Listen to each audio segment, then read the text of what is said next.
तो दोस्तों आज हम कहानी सुनेंगे बूढ़े गिद्ध की सलाह। एक बार गिद्धों का झुंड उड़ता उड़ता एक टापू पर पहुंच गया। वहां ढेर सारी मछलियां और मेंढक समुद्री जीव थे। इस प्रकार गिद्धों को वहां खाने पीने की कोई कमी नहीं थी। सबसे अच्छी बात ये थी कि वहां गिद्धों का शिकार करने वाला कोई जंगली जानवर नहीं था।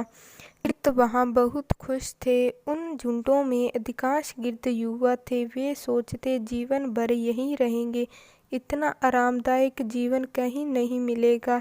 लेकिन उन सब में से एक बूढ़ा गिद्ध भी था। जब वह युवा गिद्धों को देखता तो उसे चिंता होने लगती। वह सोचता कि यहाँ के आरामदायक जीवन का इन युवा गिद्धों पर क्या असर पड़ेगा। ये वास्तविक जीवन का अर्थ नहीं समझ पाएंगे। इनके सामने किसी प्रकार की चुनौती नहीं है। ऐसे में जब कभी मुसीबत इनके सामने आई तो ये मुकाबला कैसे करेंगे।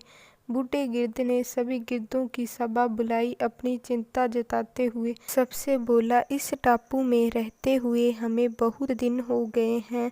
हमें अब वापिस उसी जंगल में चले जाना चाहिए जहाँ से हम आए थे। युवा गिद्धों ने उसकी बात सुनकर भी अनसुनी कर दी।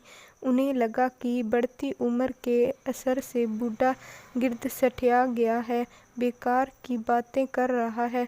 उन्होंने टापू की आराम की जिंदगी छोड़कर जाने से मना कर दिया। बूढ़े गिद्ध के समझाने पर भी कोई उसके साथ जाने के लिए तैयार नहीं हुआ। बूढ़ा गिद्ध अकेला टापू छोड़कर जंगल चला गया। कुछ महीने बीते। एक दिन बूढ़े गिद्ध ने टापू पर गए गिद्धों की खोज खबर लेने की सोची और उड़ता उड़ता उस टापू पर पहुंचा। टापू पर जाकर देखा गिद्धों की लाशें पड़ी हैं। कुछ गिद्ध लहूलुहान और घायल पड़े हुए हैं।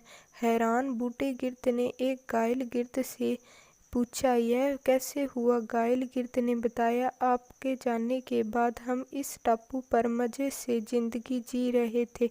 लेकिन एक दिन एक जहाज यहाँ आया। उस जहाज ने जहाँ चीते छोड़ दिए। शुरू में तो उन चीतों ने हमें कुछ नहीं किया, लेकिन कुछ दिनों बाद जब उन्हें आभास हुआ कि हम उड़ना भूल चुके हैं, हमारे पंजे और नाखून इतने कमज़ोर पड़ गए हैं कि हम किसी पर हमला नहीं कर सकते और न ही अपना बचाव कर सकते हैं, तो उन्होंने हमें एक एक कर मारकर खाना शुरू किया। उनके ही कारण हमारा यह हाल हुआ है। शायद आपकी बात न मानने का फल हमें मिला है। इसीलिए खुद को हमेशा चुनौती देते रहना चाहिए और मुसीबत के लिए तैयार रहें। जब तक आप चुनौती का सामना करते रहेंगे तब तक आप आगे बढ़ते रहेंगे।